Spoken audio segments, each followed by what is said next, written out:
Bienvenue dans Yohanan Ministry, bienvenue bien-aimés, bienvenue à tous encore en ce jour. Nous bénissons le Père, le Fils et le Saint-Esprit de permettre que nous soyons là ensemble afin de partager une thématique que nous allons aborder aujourd'hui qui est la poursuite de ce que nous avions vu la dernière fois. La dernière fois, nous avions parlé du courage, du courage dans l'épreuve, que ce n'était pas forcément toujours facile. Et aujourd'hui, nous voulons aborder le thème de « Persévère, toi, la lumière du monde ».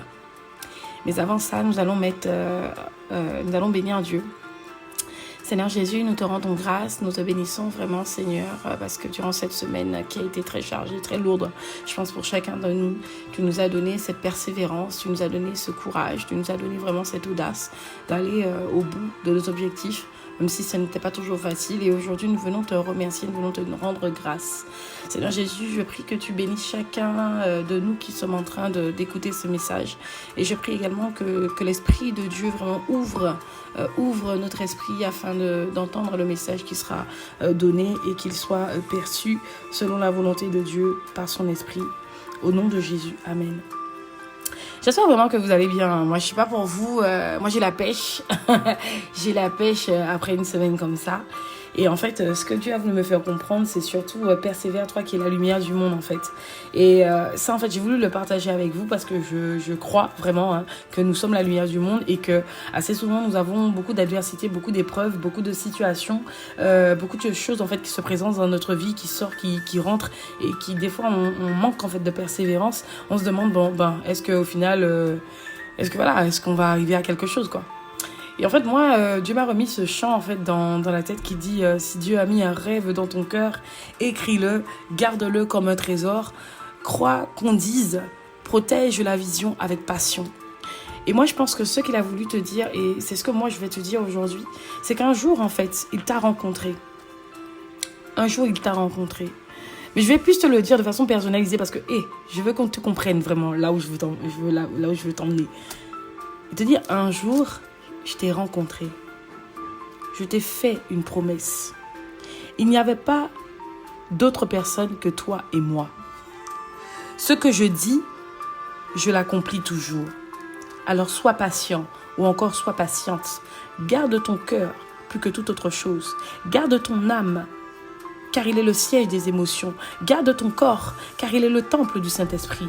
Et préserve ce temple que tu es. Préserve le temple de Dieu. Car il est l'un des cadeaux le plus précieux que je t'ai donné. Et en lui habite le Saint-Esprit de Dieu, mon Esprit Saint qui vit en toi. Et là, aujourd'hui, je pense que ce que Dieu veut aussi nous dire dans ce que moi, je vous ai dit là à l'instant, c'est aussi d'être et d'aspirer en fait à sa ressemblance. Et qu'il veut vraiment que nous soyons fiers en fait de nous, parce que lui, il est fier de nous. Donc assurément vraiment quand on fait des choses qui sont pas spécialement qui sont pas spécialement correctes, Dieu sait en fait déjà.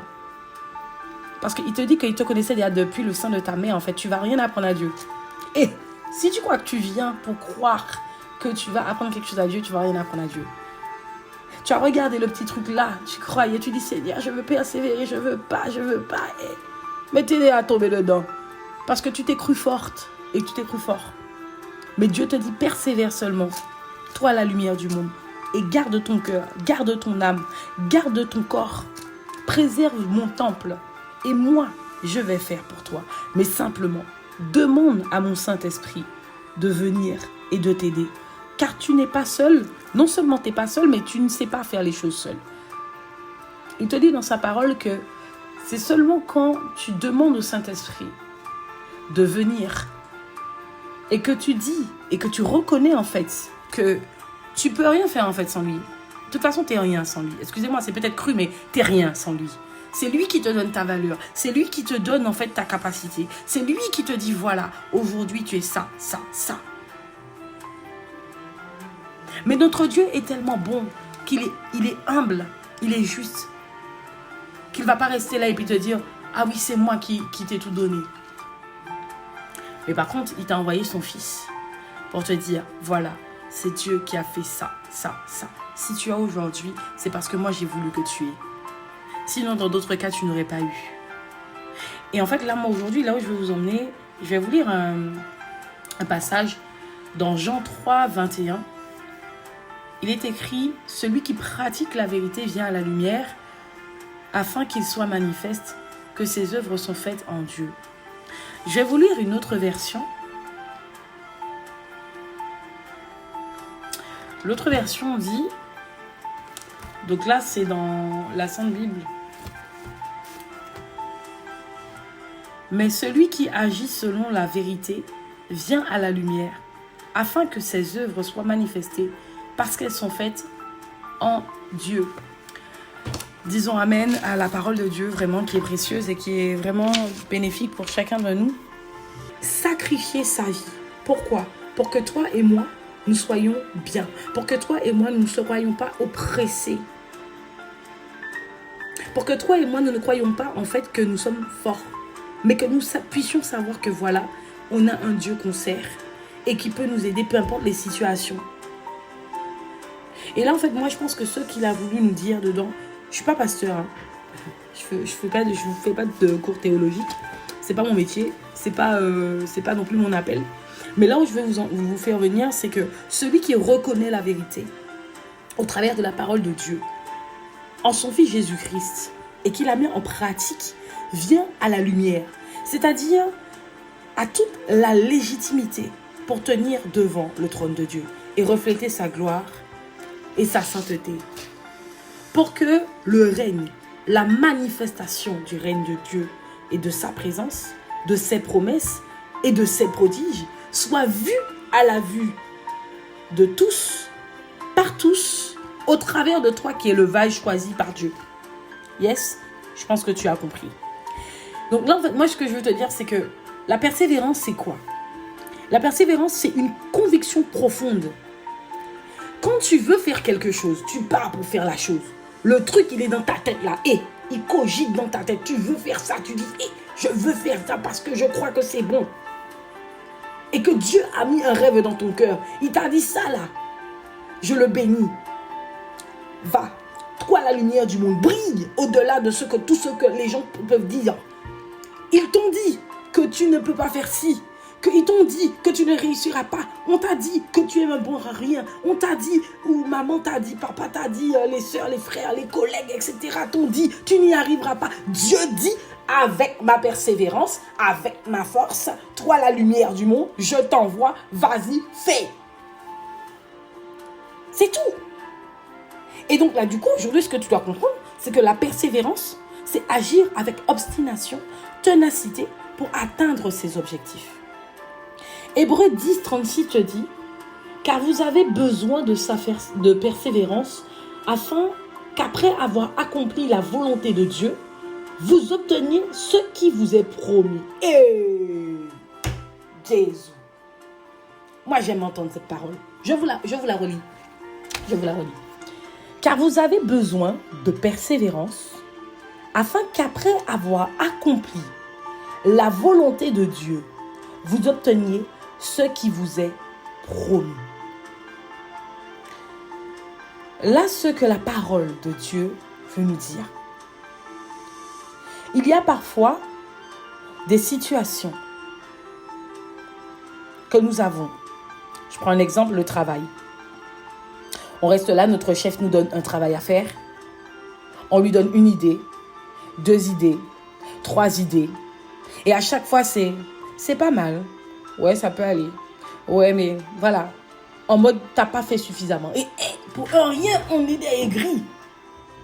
Aigri. Et en fait, là, on passe de lumière à ténèbres, en fait. Parce que, excusez-moi, peut-être que c'est un mot que j'ai inventé, c'est pas grave, ce sera comique. L'aigritude, là, l'aigrissance, là, peu importe. Votre aigri, là, c'est pas dans votre langage, ça. Dieu vous a pas créé pour ça. Tu dois pas être aigri. Oui, je sais, la vie n'est pas facile. Tu vas me dire, wesh, qu'est-ce que tu comprends à ce que je dis? Non, non, non. La vie, elle est comme elle est. Dieu t'a jamais dit que tu vas arriver sur terre, que tout sera rose. Oui, tu vas pleurer. Bon, oui, mais tu vas pas rester sur ça, quoi. Donc là, ce que Dieu veut te dire, c'est que il te donne sa persévérance, donc c'est-à-dire sa capacité de rester fixé sur les objectifs qu'il t'a donnés, ok? pour que tu puisses faire sa volonté partout où il t'envoie, que ce soit dans le travail, que ce soit dans la mission, que ce soit avec la famille, que ce soit avec le mari, avec les enfants, d'accord? Donc la persévérance pour pouvoir comprendre ce qui t'est demandé, la persévérance pour pouvoir analyser la situation, la persévérance pour pouvoir trouver une solution, et surtout la solution, vu que c'est Jésus-Christ, donc le lâcher prise et laisser Dieu te parler. J'ai eu justement ce défi-là cette semaine. La persévérance. Et j'ai eu à faire un projet pour quelqu'un. Et en fait, au moment où il fallait faire le projet, je propose une fois. Je propose 2 fois. Je propose 3 fois. Et je dis, c'est pas possible. Mais pourquoi en fait, j'arrive pas à trouver alors que le truc est simple? Et j'entends, pour qui fais-tu le projet? Pour toi ou pour la personne? J'ai dit, oh. J'ai dit, logiquement, oui, pour la personne. Ok, alors pense comme la personne. Ne cherche pas à faire comme toi tu veux faire. Il ne s'agit pas de toi, il s'agit de l'autre. Il s'agit de la vision de l'autre. Alors j'ai dit là par contre, Saint-Esprit, on va s'arrêter 2 minutes. Moi je crois que je vais aller dormir. Hein, et puis tu vas me donner l'idée. Hein, ok? La persévérance. J'ai pas lâché. J'ai simplement dit, Père, je te laisse faire. Je te laisse faire parce qu'assurément tu as la réponse. Le lendemain, il y avait la réponse. J'ai persévéré. J'ai attendu. J'ai demandé. J'ai réclamé. J'ai supplié Dieu de me donner une réponse. J'ai attendu. Je me suis réveillée durant la nuit. Dieu m'a donné des petites idées. L'Esprit de Dieu m'a donné des petites idées. J'ai persévéré, j'ai été, j'ai refait, j'ai reproposé. Le lendemain, c'était pas encore ça. Ça fait mal, hein. Après, j'ai continué encore. C'était toujours pas ça, hein. Et puis à un moment, l'Esprit de Dieu m'a amené à regarder quelque chose d'autre. Et puis pendant que je regarde le truc, il dit, ça, fais ça. J'ai dit, bon, ok, j'essaye et tout. Quand je fais, donc toujours persévérante, obstinée à finir le truc. Si j'ai fixé un objectif, il faut que je l'atteigne. Comment un enfant de Dieu, moi, je n'atteins pas l'objectif. Il faut que je l'atteigne, cet objectif. Et puis je continue, je poursuis et tout. Et puis là, j'envoie.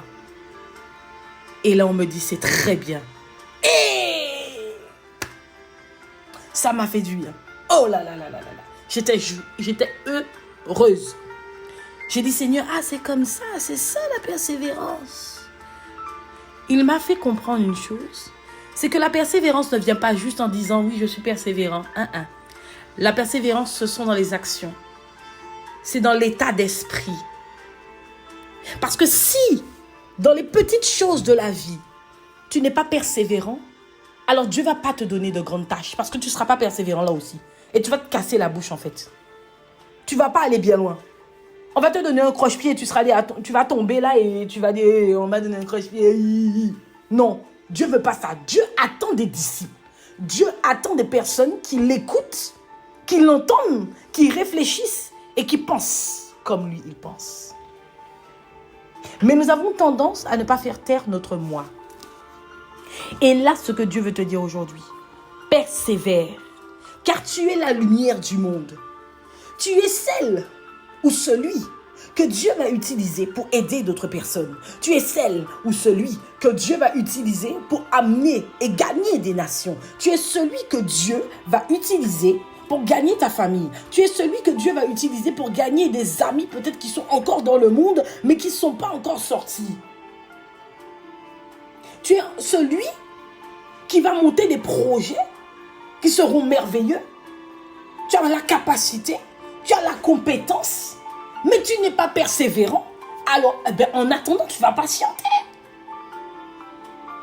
Mais je déclare dans le nom puissant de Jésus-Christ et je prophétise sur ta vie que tu es persévérant à partir de maintenant et que tout ce que Dieu te donnera à faire pour ta maison, pour ta famille, pour ton foyer, pour ton mari, pour ta vie professionnelle, pour ta vie financière, pour tes investissements, tu seras persévérant dans le nom puissant de Jésus-Christ et tu vas écouter les directions de Dieu pour ta vie.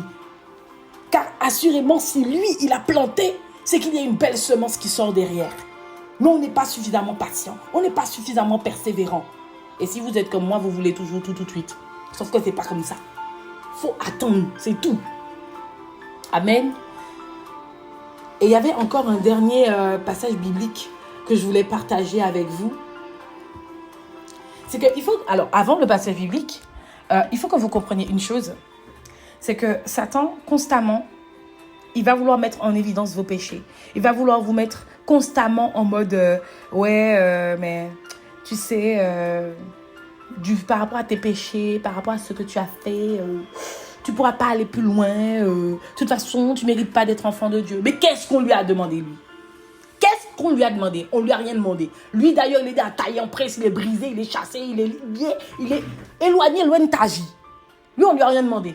Par contre, Dieu t'a demandé, l'Esprit de Dieu t'a demandé. La Bible dit, sois persévérant, sois fidèle, que ta lumière brille, et puis propulsée dans le nom puissant de Jésus-Christ. Je déclare et je prophétise que tu as l'ADN de Dieu. Tu n'es pas un petit là. Quand je dis quelque chose, je ne te dis pas ça pour que tu puisses te bourrer d'arrogance et de prétention. Non, tu restes humble. Tu es un enfant de Dieu. Les enfants de Dieu sont humbles. Mais le truc que je veux te faire comprendre, c'est simplement qu'il faut que tu sois réaliste. Dieu, il t'a donné des bénédictions. Des bénédictions qui vont aider les autres. Dieu, il t'a donné une lumière. Cette lumière-là doit briller, elle doit exploser. Mais il t'a aussi donné sa persévérance. Parce qu'il t'a dit que tu ne peux rien faire sans lui. Donc assurément, tu as besoin de sa persévérance pour aller plus loin dans ton ministère. Tu as besoin de sa persévérance pour aller plus loin dans ton travail. Tu as besoin de sa persévérance pour avoir une promotion. Tu as besoin de sa persévérance pour pouvoir simplement sortir, promener le chat. Ah oui.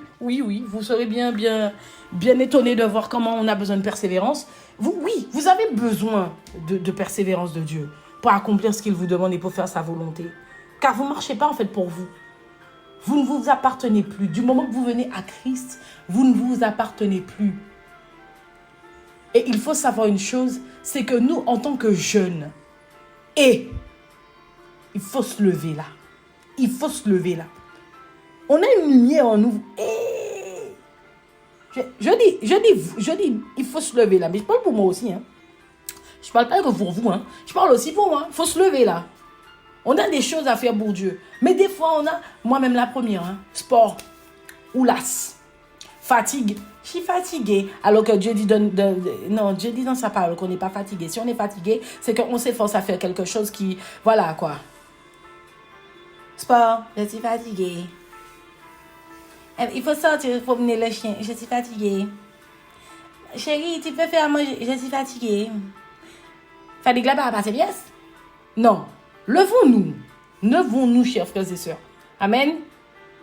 Allez, on va prier ensemble parce que vraiment, je crois que ce message, il vous a pénétré et que Dieu veut faire au-delà.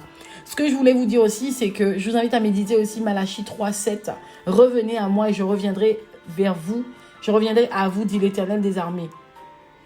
Lorsque vous partez pour faire des choses, des batailles, lorsque vous partez en mission, lorsque vous partez en tant que missionnaire de Dieu, il faut comprendre une chose, c'est que vous aurez toujours besoin de revenir à Dieu pour qu'il puisse vous équiper, revenir à Dieu pour qu'il puisse vous donner des forces, retourner vers Dieu pour qu'il puisse vous recharger, retourner vers Dieu pour avoir les instructions, retourner vers Dieu pour en fait tout simplement avoir simplement une paix et être dans sa présence.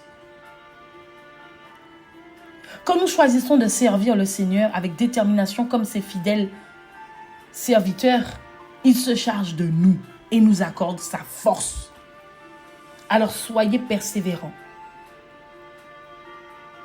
Seigneur Jésus, je te présente la sœur et le frère qui a écouté vraiment ce message en ce matin, sur la persévérance, sur le fait qu'elle est une lumière aussi et qu'elle se doit vraiment de représenter le royaume des cieux ici-bas, en ce lieu. Je crois, Seigneur, vraiment que son cœur a été touché par ce message, Seigneur Jésus. Je crois vraiment que tu veux faire du bien au frère et à la sœur, vraiment.